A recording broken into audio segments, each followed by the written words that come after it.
forgot what year, but I had a client who was working part-time with inmates, and he was having these great experiences with the drawing out process, and then going into the prison and telling the men about the process. And so they were the ones who actually lobbied for me to come to the prison. They wrote a letter to the warden and all this cool stuff. So anyway, I've worked with several prisons, and 3 specifically in Ohio. I've worked extensively with them. And let me just say this. I never thought that I would ever be in a prison working with inmates. It just was not on my radar. But it turned out to be the most extraordinary experiences of my life. It's like, this sounds crazy, but it's like I'm in nirvana when I'm in there. Because so many of these, mostly men that I've worked with some women, but they're so, they're working so hard on themselves. And the ones with whom I've worked have spent some time already doing victim awareness, so recognizing that what they did was not okay, but also really delving into, well, then what caused this behavior? Why did they lash out the way they did? Or, why were they leading a gang or selling drugs or doing inappropriate things with children or murdering? What happened there? And in my experience, it is almost always because of some wound from childhood. And so a lot of people are surprised to find out whenever I talk about the inmates and we think about, well, what do most people draw in prison? They think, oh, they probably draw a defender, the really tough looking ex-power or one of the other ones, but a lot of times it's the wounded.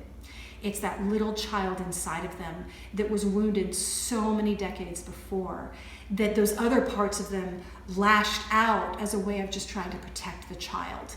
Now, that's not the case in every single person's situation. I'm not trying to make a blanket statement about all people who've committed crimes, but that's been my experience. And so what happens is you see these people who are they have the most tremendous and loving hearts.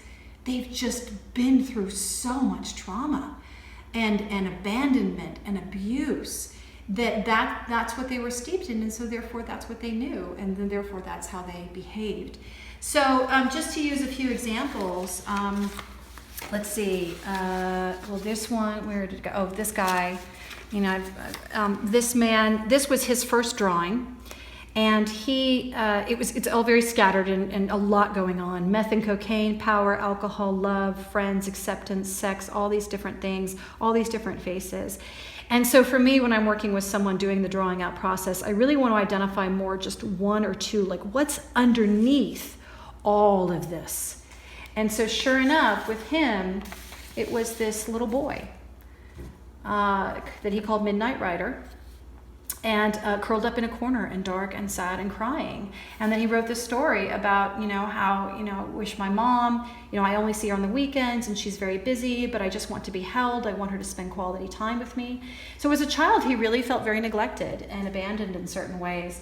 And so he was carrying that wound. And then he then saw the connection between, oh, I see now how this is what resulted in me having, affairs with women, dealing drugs. He described dealing drugs as, he said, it had nothing to do with the drugs, it had nothing to do with the money. It was that I was the guy on the street that everybody wanted to come see, and it gave me a feeling of acceptance. And it was because of that original wound as a child that he didn't feel loved and accepted that he desperately wanted that feeling, and he wanted that. And so really it was just this little child. He was just he didn't realize it, but he was just trying to heal this child. And so took it through the drawing out process, and by the end, became Daytime Rider. Happy and smiling and missing tooth there, saying, I am what I am. And have a great day, live to be happy. And this right here, he explained, and again, this is to my point about that the subconscious will show us whatever it is that we need to know and see. And in this case, he drew this and didn't even think about why he drew it. And then afterwards he realized, oh my gosh, that's the same thing that was on a cookie jar at my grandmother's house. And he said, getting cookies from that cookie jar was one of the few joyful memories from my childhood. And so it was just so darling how it's like his subconscious brought it all together in this joyful expression of how he felt now that his little wounded little boy inside of him was healed.